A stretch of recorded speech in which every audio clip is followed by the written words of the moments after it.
Welcome to FFRF's Ask an Atheist.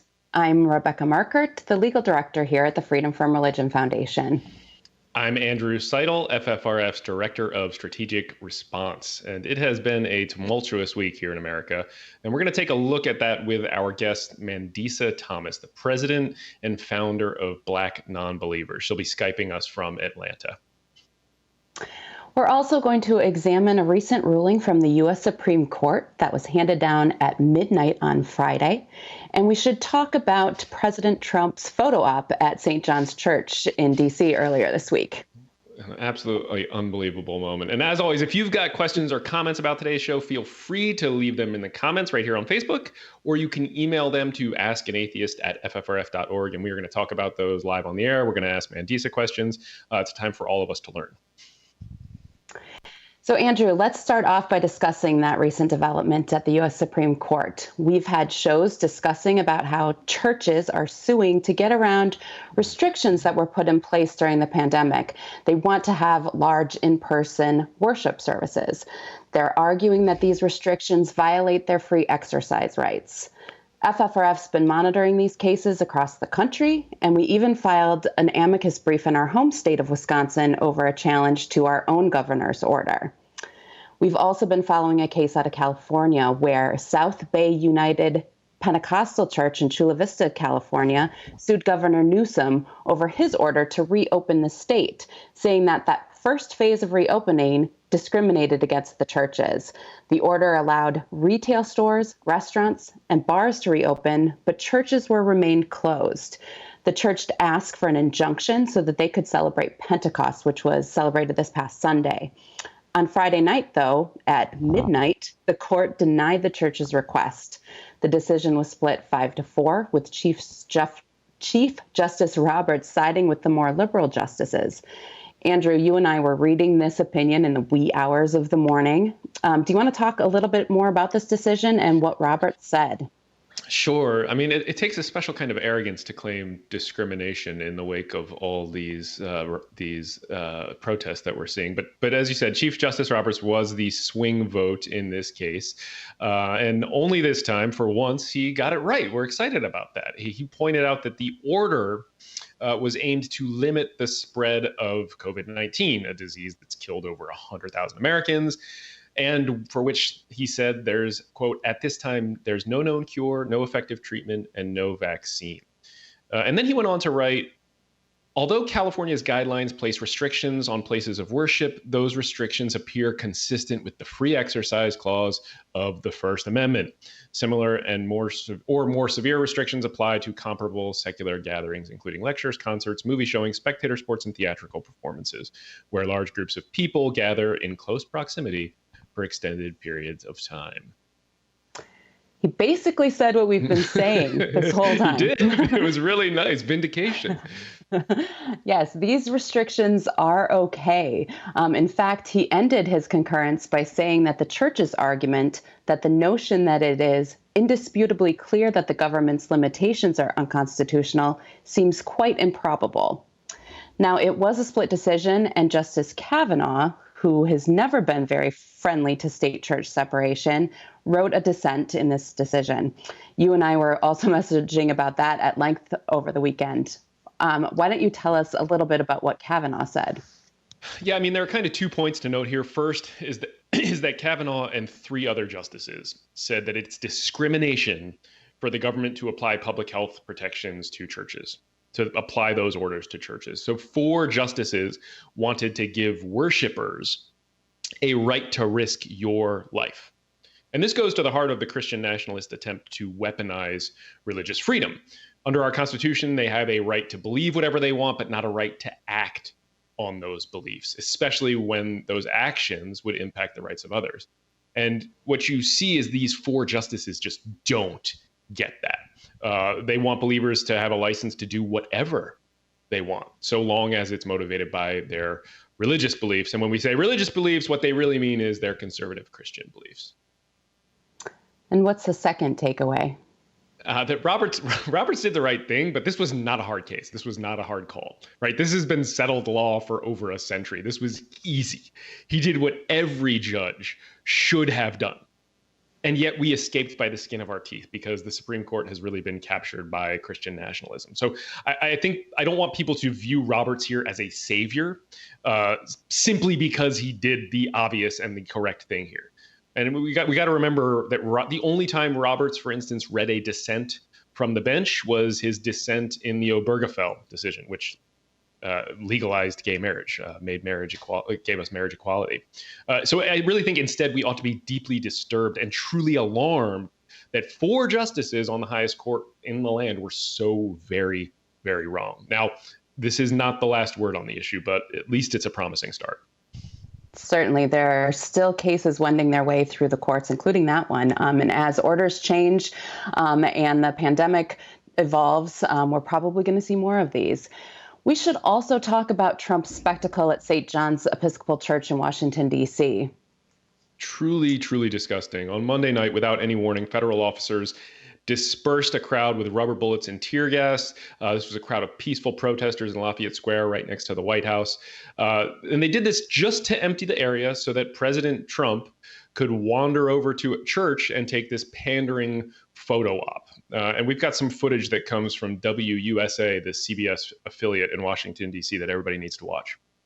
They're basically telling people, that's a firework that's being thrown out. We're now advancing. We're now retreating along 17th Street. More flashbangs being launched. Going. Okay, we are now heading south on 17th Street. That would be immediately west of the White House. Another flashbang's about to go off.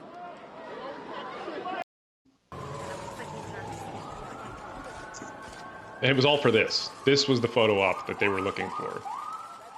And this is really despicable. I also find it ironic that he's standing there in front of the church sign that said services will be online, when he's been talking about making churches essential services so that they can meet in person during this pandemic. There's so much about this that was ironic and ridiculous. And awful. I mean, this violated about every one of the 6 rights in the First Amendment, and only done to align our government with Christian nationalism. I mean, really, truly a despicable moment. There's been some incisive and cutting editorial cartoons. There's one we're showing from from Tolles of the Washington Post. Blessed are the tear gas and rubber bullets, for they clear my path. From Trump's sermon on the pit. I mean, really, truly a despicable moment. But now we're going to bring on our guest for today. This is somebody who I am thankful to call a close personal friend. So joining us via Skype is Mandisa Thomas. She is the founder and president of Black Nonbelievers based in Atlanta. Mandisa, welcome to the show. It's really good to see you. We hope you and your family are staying safe. Thanks for coming on. Hi, Andrew. Hi, Rebecca. Thank you very much for having me on the show today. It is a pleasure to see you both again. So before we jump into some of the really uncomfortable issues we're going to discuss, can you tell us a little bit about your organization, Black Nonbelievers, which you founded, and what people can do to support its critical work? Absolutely. So Black Nonbelievers as an organization was founded in Atlanta in 2011, and our mission is to advocate for, support, and build community for Blacks who are atheists, who are questioning religion in favor of believing, and who are looking for support and community. And we also provide representation in a number of ways, especially in the form of community building as well as outreach. We advocate for the open identification of atheists, humanists, and other secular labels. And the best way to support our work is to donate. We are a 501c3 organization. Donations to us are tax deductible. You can find that information on our website. And people can also support your work at Patreon, which and the link to that is below. Yes, I do have a personal Patreon where I blog about community building, as well as some other personal aspects of my life and other personal perspectives that are relevant to my work in my life. Great. And we would really encourage everybody watching to go support Black Nonbelievers, a fantastic organization doing really important work. So the stories that are dominating the news this week are obviously the coronavirus and George Floyd's killing. I want to talk first about COVID-19 because evidence is showing that it is impacting people of color at higher rates than whites. We have a clip from a news story about this. It highlights Tiffany Green, who's also a friend to FFRF and a secular humanist chaplain. And she's also an assistant professor at UW School of Medicine. So let's take a look. New numbers tonight show COVID-19 continues to have heavier impacts on communities of color. As of this week, data in Wisconsin shows 26% of patients who died from the virus were African American, despite making up less than 7% of the state's population. UW experts say these numbers are not surprising, but reflective of health inequalities Black Wisconsinites face daily. The same things that cause those health disparities in resources, disparities in healthcare, disparities in income, disparities in wealth, all of those things contribute to disparities in COVID-19. Now, Green says as government agencies provide relief during the pandemic, it is critical to also provide financial and healthcare related resources to Black communities in the state. Now, Mandisa, Dr. Green is telling us there, it sounds like to me, that racial disparities, that inequality is killing Black Americans in more ways than we've seen just related to this protest. Absolutely. And this is something that we have been informing the general public, especially the secular community, for a number of years, is that issues in the Black community do affect Black atheists as well as the general public, as well as everyone. And that it shows in the inequality, inequity, and imbalance of, the economics and how Black folks are affected, especially in the healthcare system. And we're seeing that especially with this current pandemic. Yeah, it was truly a shocking report that you sent along. Yeah. Of course, our other big story is the brutal murder of George Floyd in Minneapolis, Minnesota, and the nationwide protests, including here in Madison and in Atlanta, where you are. Mandisa, can you tell us a little bit about what's happening in Atlanta? Yes, so Atlanta, along with other cities across now the world, it was the United States, but now this movement has gone global. There have been protests that have focused on systemic racism and injustice. And at the head of the protests is the Black Lives Matter movement, which was started in 2013 by 3 Black women. And it's another form of resistance movement. Now, we've seen resistance movements throughout the years. The Civil Rights Movement was also a resistance movement. And this year, there have been 3 significant murders that have taken place. The first was Ahmaud Arbery down in Brunswick, Georgia, where a former police officer and his son basically tracked him down and shot him, and he was doing nothing more than jogging in the neighborhood. The second is Breonna Taylor in Louisville, Kentucky, who was shot and killed by police serving a no-knock warrant and on the wrong residence.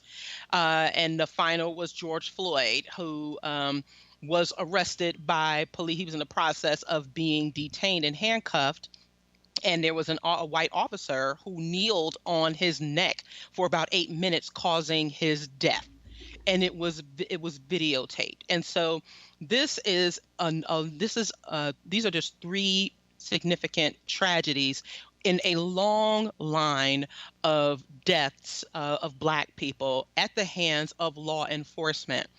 And it's now taking an international stage because for years there have been protests, there has been resistance, but it has been met with little accountability for law enforcement. Which of course has sparked outrage, and it's very understandable, and but now it's getting to the point where enough is enough. There should be, first of all, there should be no lives, especially no Black lives, that are taken at the hands of police officers.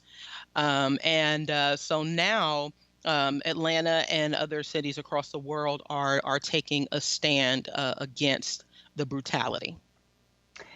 And Mandisa, when we were preparing for this show, you mentioned that we wanted to talk about Breonna Taylor, and specifically about how female victims of police killings, particularly Black women, are often overlooked. And that was such a great point, and something that I feel that I also overlook. And so let's talk about that a little bit more. Can you talk about her story some more, and other Black women who've really been ignored during this? Yes. So let me just say that there has always been a spotlight on Black men who were murdered that goes back to the days of when lynching was legal and also celebrated in this country. And that was often due to a number of either false or minor claims, criminal claims. And there were a lot of Black men who were, and a lot of Black men who still are being murdered as a result of, at white hands, and also at the result of law enforcement. However, Black women have always taken a lead role in resistance movements, and we've always bore the brunt of the work. And unfortunately, because the way women are treated in society in general, Black women tend to be often the most dispensable and often more overlooked because of male dominance. Now, again, we don't take away from what has happened to Black men, because that is absolutely important. But as we see that women are involved in these movements and they're also being murdered, unfortunately, they don't get as much support or visibility. And another example of that would be Corinne Gaines, who was murdered a few years ago. Renisha McBride, who was murdered in Michigan, right outside of Detroit a few years ago, in a predominantly white neighborhood. And so, unfortunately, their legacies and their tragic deaths are often drowned out by the number of coverage of Black men who are killed. And I think that's also a result of systemic racism and patriarchy that people may not necessarily realize that they're doing. Right. And that Breonna Taylor's story was heartbreaking. They were sleeping and it was the wrong house, and they were trying to defend themselves. It was horrible. Yes. So what can we, as atheists, agnostics, and freethinkers, these secular organizations that we support, what can we do to support this movement and this resistance? And that's a question too. That question's been coming in. We've gotten it 4 or 5 different ways already. I think this is the thing that are on most of our viewers' mind. And let's add too, not just freethinkers, but what can secular organizations do as well? Yes, so there are a number of secular organizations who have already released statements. The American Humanist Association, of which I serve on the board, has denounced the police brutality as well as the recent murders. They've also previously published in their magazine about do Black Lives Matter to humanists. There has been more of a focus on having this discussion.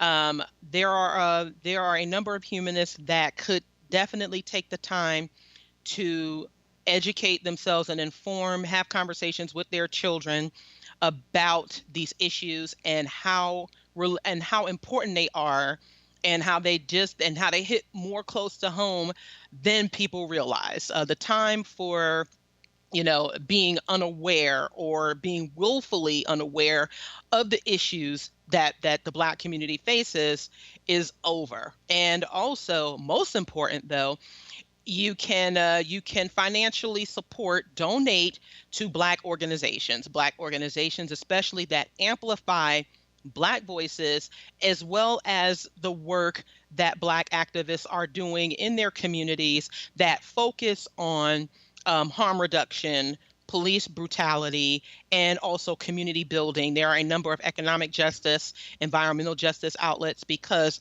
these all intersect. And our organization in particular very much is an outlet for uplifting those voices in the work that Black activists are doing, and those who are atheists, by the way, and because their voices matter and their work matters. And it doesn't have to be that you are at the center as a white person. Try to decenter your personal feelings about it, because this is a human rights issue. It's a global issue, again, that affects all of us. And we do, you do have the opportunity to support the work that Black organizations are doing. Yeah, I mean, that was a great answer. And you mentioned a couple times in there, and we mentioned at the beginning before, well, we were talking about this before, about having uncomfortable conversations, and that, that's kind of the least some of us can do right now. And, Rebecca and I have young white kids, and, what can we do to help them? You mentioned having conversations with your kids, what can we do to help them become allies for racial justice? I mean, the uncomfortable conversation I have to have with my kids, nothing compared to the conversation that you're going to have with your kid. So, what is it that we can be telling them? You could start by telling them the kind of conversations that Black parents will have to have with their Black children. The fact that if it is possible that if they are approached by law enforcement, that they can lose their life. It is more likely that as someone who is Black, that this is a possibility, that encounter with law enforcement could possibly mean their death. And I think it is important for white children to understand what that could be like. And also how, if they choose one day, and this is for Black children as well, if they choose to go into law enforcement, how they can do things differently, how they can empathize with families, with Black families, and especially if there are Black children who are dealing, if they are in working class or poorer neighborhoods, what they deal with, and learning to understand and realizing that the world is is a big place. It can be very ugly, and it's important for them to understand this before they step out into the real world as adults. And there are definitely a lot of resources that seem to be coming out now, too. I saw this morning that CNN is going to be doing a town hall with Sesame Street talking about racism. I don't know if you've ever watched some of those programs, or if you would recommend things like that, or if there are books that we can share with our children as well. I know a lot of lists have been circulating on social media. Have you seen those? Do you recommend watching those with kids or reading those with kids as well? Absolutely. My upbringing was very, very activist in nature. It was very woke in nature. So I grew up learning about the Black Panthers. I grew up learning about Malcolm X and how children were also involved in the civil rights movement. And I think that there are a number of I can't recall any offhand, but there are a number of anti-racist resources now that that are available for everyone, especially in the children's book form.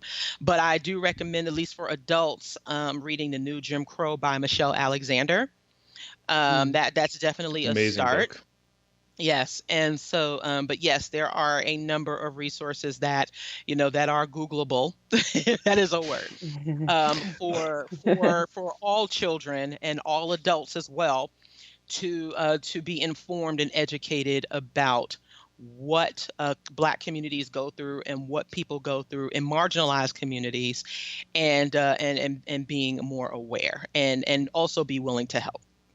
And you said anti-racist there too, and I think that's probably a term that maybe a lot of people are not quite familiar with. Can you elaborate on that a little bit for our viewers? Yes. So racism and racist tends to be a very, very ugly and uncomfortable word, as well as a very uncomfortable topic, because there are a lot of people, especially especially white people who would like to think themselves as not being racist. But as Jeremiah Kamara, who also spoke at last year's Freedom from Religion Foundation convention, he showed his documentary, Holy Hierarchy, The Religious Roots of Racism in America. And it specifically detailed how in American law racism was instituted. And so now people think that because there are no actual laws on the books that prohibit Black folks from eating at certain places or going certain places, the institution itself has had a mental effect on people for centuries, which means that it also comes across in how people either ignore the plight of Black folks and also what they may think of the Black community subconsciously or overtly. And so there's a number of ways to deconstruct how one may be racist without even realizing that they are. And so being anti-racist means that we now need to start looking at the systemic actions as well as individual actions in order to turn this around. So I've been doing homework on this too, and I wanted to read a passage to you because this is what I've been reading lately, How to Be an Anti-Racist by Dr. Kendi. And he talks about this a lot in here. And I think I wanted to get your take on this because we've been talking about, these are uncomfortable conversations for people to have, but that's literally the least we can do. So he writes that racist and anti-racist are like peelable name tags that are placed and replaced based on what someone is doing or not doing, supporting or expressing in each moment. These are not permanent tattoos. No one becomes a racist or anti-racist. We can only strive to be one or the other. We can knowingly strive to be a racist. We can unknowingly strive to be a racist, We can knowingly strive to be anti-racist. Like fighting an addiction, being an anti-racist requires persistent self-awareness, constant self-criticism, and regular self-examination. And that really shifted something in my mind, trying to deal personally with these issues. In terms of my own mental framework. I wonder if you can talk about that too. And do you see that as valid? Do you think that's an easier way for people to begin discussing this? Absolutely, because I would love for more white people to put themselves in the shoes of Black folks, because we've had to be mindful of what we say and what we do for years, in order to be either considered accepted or to get to a certain place in our society. And the privilege has been for white folks not to have to think about that, not to have to think about what they say or what they do, which could ultimately mean their lives or their livelihood. And so, yes, to work on that systemic piece means thinking about what you say, also how you treat people, because I have come across this from a number of folks, and it doesn't mean that it's it doesn't mean that it's systemic. It could be something, as small as how you are treating, the difference in how you treat someone white and someone Black or another person of color. And yes, it can be uncomfortable to constantly think about what you say because self-reflection and introspection can be very difficult for people. I think change, internal change is one of the hardest things that people may have to deal with, especially those who have been used to doing things for a long period of time, and they realize that now they can't do it anymore. And that it isn't impossible to do, but it's something that, especially for white folks, especially the ones who say they care about Black communities, if they care about, systemic racism and injustice, and they consider themselves progressive.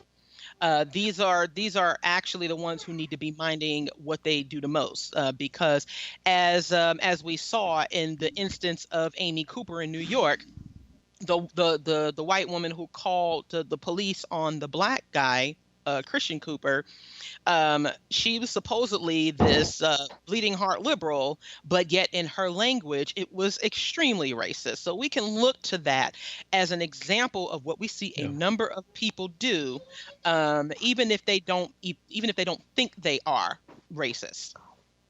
We've got one question real quick. A couple people are interested in the documentary, Jeremiah's documentary. Can you give them that name again? Sure. It's called Holy Hierarchy: The Religious Roots of Racism in America, and it's available on Amazon Prime. I highly recommend watching that. In addition to his first documentary, Contradiction. And I'm not just promoting that simply because I'm in it, but that's another story. But yes, Jeremiah's, both of his documentaries are really, really good. But yes, if you want to learn more about or get a better understanding of how racism was instituted in this country, I definitely recommend watching it. I did an Atheist at the Movies watch party on Twitter, and we watched God's Not Dead, which was awful. So maybe our next movie will be Jeremiah's instead, which sounds like actually useful to watch and educational, as opposed to leaning into stereotypes. So we were getting a lot of questions rolling in. Kelly asked, Mandisa, can you speak a little bit more about implicit bias? Someone asked that question? Yes, Kelly asked that on Facebook. So implicit bias, and I think we all have biases. I think that's a part of our nature as human beings. But when we talk about, people who might be unaware of what those biases are, and it may be based on your upbringing. It may be based on your perception of of other people and other people that you may not have engaged with before. It could come from certain experiences, whether they be traumatic, and it could be, and also how you've been educated, because that's also another point, that just because someone is educated doesn't necessarily mean they're informed. And so therefore, our experiences, our lived experiences may tend to inform what these biases are. And it's important, though, to realize and understand how we may have been indoctrinated in a number of ways so that we can try to recognize what they are. So we got a fun comment from Will J down in Texas. Hey, buddy. He said, supporting Mandisa Thomas is supporting a badass and wonderful human being in the free thought community. She's terrific. Yes, Will's right. Everybody do it. We're getting just a ton of questions here, so I'm trying to filter them and trying to put them through in with the questions that Rebecca and I kind of prepared for this. Lisa asked one that related to something we were talking about a little bit earlier. She said that my daughter is in junior high school, and for the first time I'm having these conversations with her. Why do you think so many students in American schools have never been taught about these issues? Do you think if we created lessons in public school curriculums, it could help the movement? Yes, it does depend on where you are in the country. I was born, I'm from New York, and I'm a product of the public school system.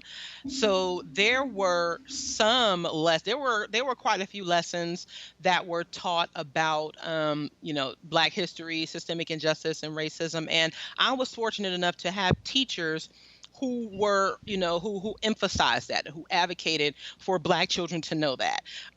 There are other teachers in school systems who aren't that forward thinking, especially if you're in a smaller town and your schools are terribly underfunded, which is the case for a number of county and school systems across this country. It's interesting how we're primed to think that other countries and or what is considered third world have insufficient education systems, and within the United States, that is so very true. Also, some of the people on these boards in these school systems are very religious in nature, and they may try to block that education. So it's also important that even if you are not getting that within your school system, do try to find resources online in your local libraries. My mother was not completely dependent on the public school system to educate me and my brothers.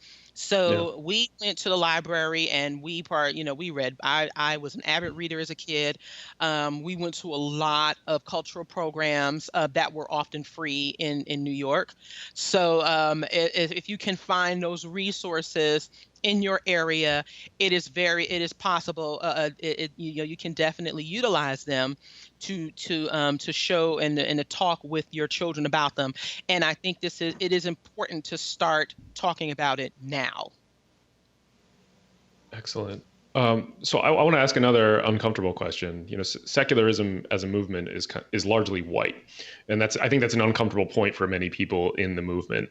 And we've seen these protesters at these rallies holding signs that they say "Stop killing us." So I think the question that I'm trying to fumble for here is, if survival absorbs your political activism and your bandwidth, is fighting for a secular government in a way itself a privilege?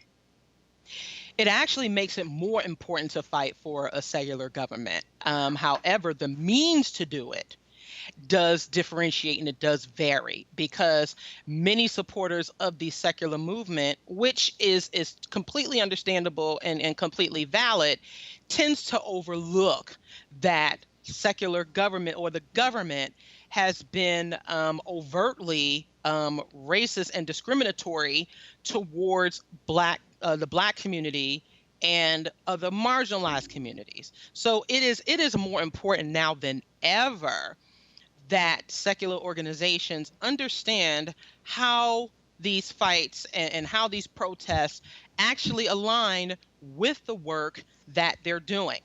And it shouldn't just be that, while you shouldn't try to co-opt the Black voices that are doing this work, it's important to support it in conjunction with, because I guarantee you that, yes, if human lives are important to you as a secularist or humanist, then Black lives are important as well. And historically, the secular community, yes, because there has been a focus on education and intellect and or those who seem to perpetuate intellectualism, because there are certainly a number of Black activists and scholars who were very intelligent and intellectual.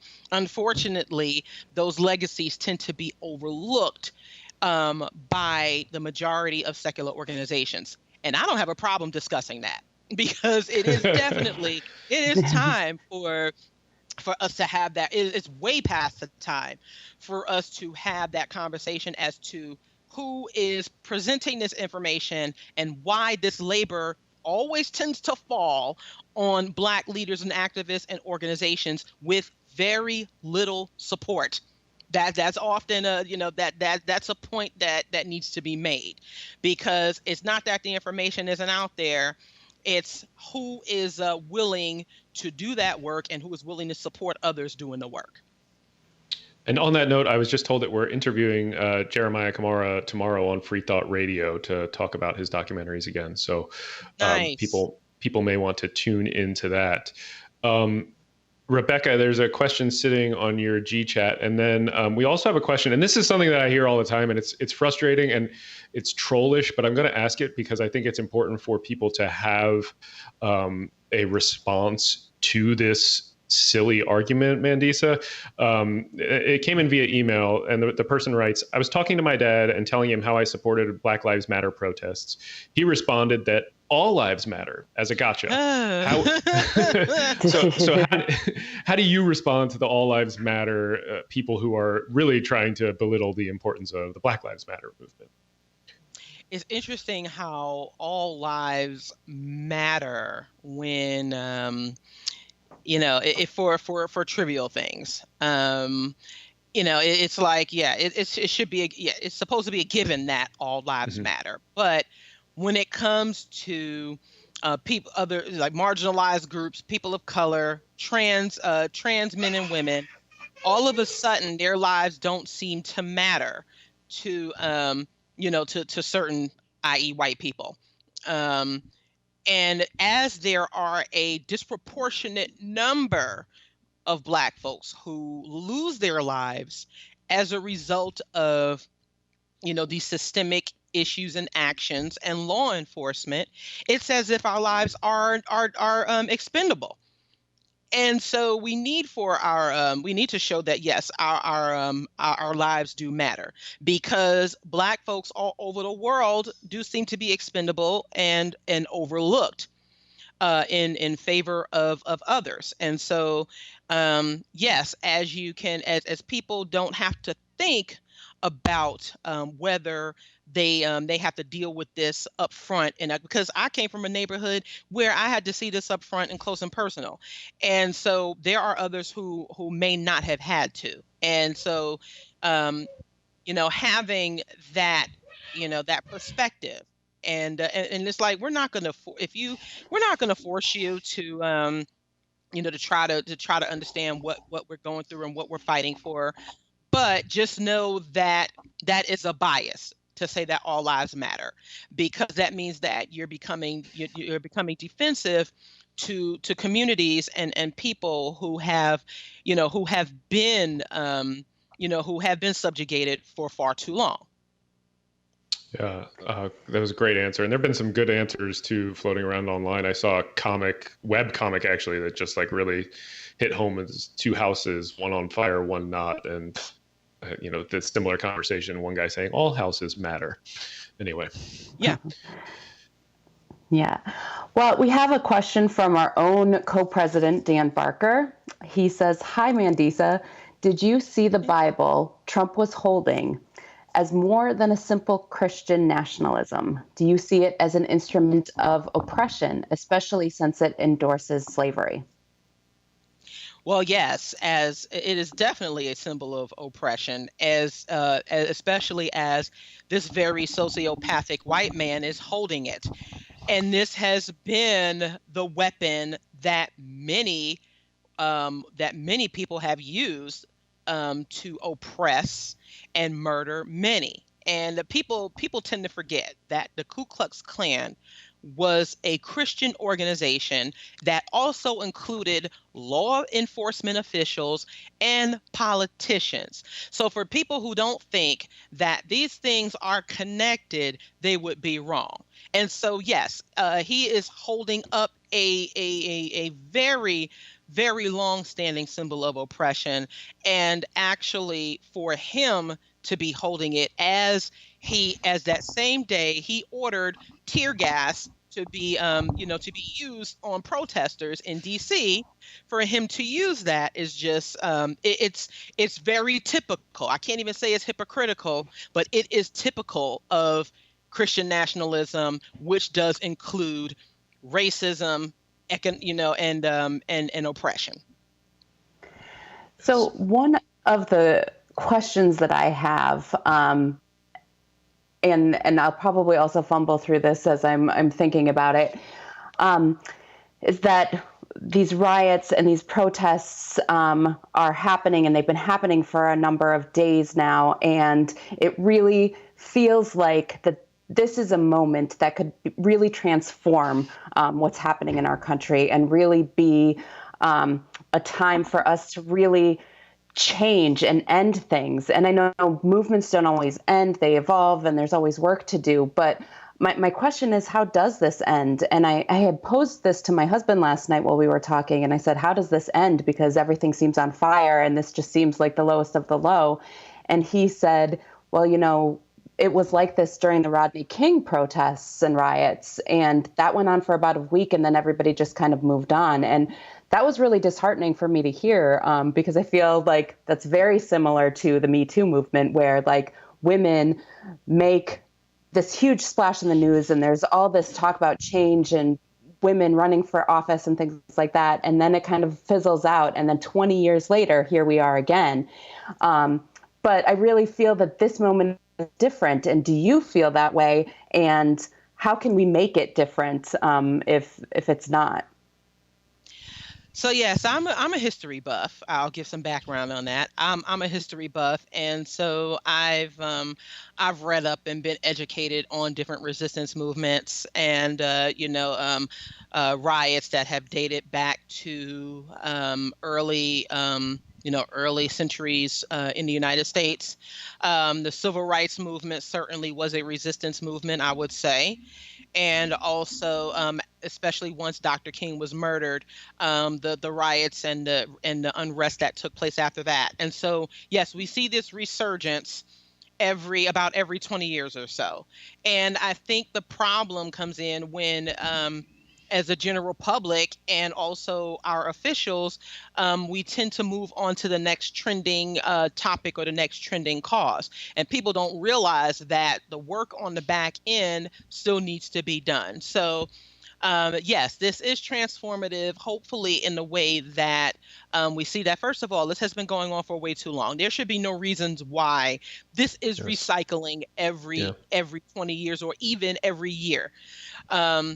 So it really does begin to it should begin to change and start to make a turn when we start definitely doing things more foundational, knowing who our representatives are, starting at the local government, and revisiting and these laws and these procedures, and start changing them, and start I know some people may think I sound like a socialist or something, but looking at the economic benefit of, for all and not just some. Because as long as you have that imbalance of resources and those who have access to it and those who don't, there's always going to be a problem. There will always be a problem when people have to struggle to pay bills, when people have to struggle to make ends meet for their families. And you have some folks who are trying to tell you how to make it, but they've never had to struggle a day in their life. That does make a difference. And I think as we continue to examine and try and definitely try to revise and change these foundations, then hopefully we won't see these resurgences every few years. Yeah. Well, Rebecca, why don't you ask about the conference, and then we'll close it up. We're getting on an hour. Oh, yes. So last year, you guys had your inaugural Women of Color Beyond Belief conference in Chicago. I'm wearing the shirt, although people can't really see it right now via Skype. But FFRF was a sponsor, and we sent staff down to Chicago to be with you for that weekend. It was an amazing experience. The takeaway that I had from it was just how wonderfully diverse of a group it was and how much I learned. And obviously, you guys were planning on doing it again in 2020. And now with COVID, I was just wondering, what are the plans for that conference? So we're looking at hopefully still being able to convene in person, of course, with all of the safety measures in place. We are, though, watching the summer season as I know health experts are predicting a second wave. And unfortunately, with the current circumstances, we're hoping that people are remaining safe even as they protest out in public so that this doesn't happen. We are hoping to, because we have another lineup of wonderful speakers, and the focus this year is going to be on how people who get involved in the movement actually try to take care of themselves, and also next steps. How do people, partake in the political process? How do they engage on the local levels, which leads up to the national level? And so that hopefully we will see a good change for this next election cycle. That's all I'm going to say about that. And I really do appreciate FFRF's generous support last year, and we hope to be able to count on it again this year. We will keep everyone updated, hopefully but if push comes to shove and we can't host it in person, then we will have some sessions virtually, and we'll keep you updated on that. Great. And also shout out to Zakivu Hutchinson and Bria Crutchfield, who are my sisters in arms with the conference. Well, Mandisa, Thank you so much for joining us today to have an important, educational, and uncomfortable conversation. It's just the beginning. I don't even think we can say we scratched the surface. There's so much here. We all have homework. We all have a lot of work to do. Thank you for at least pointing us in the right direction. Thank you once again for having me. It's been great. I really respect and love the work that FFRF does, and the fact that they are, y'all are very inclusive of the perspectives of Black folks and people of color, and that makes a huge difference. Thank you for those kind words. And we're going to talk a little bit about this again next week with our guest, who's a sociologist, Phil Zuckerman.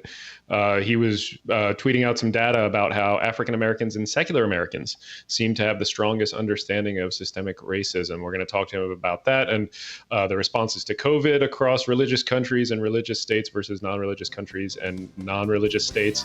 So that's our show for this week. Thank you so much for joining us on Ask an Atheist. If you want more information about FFRF, check out our website. And please be sure to support Black Nonbelievers and the work that Mandisa is doing. It really is absolutely critical.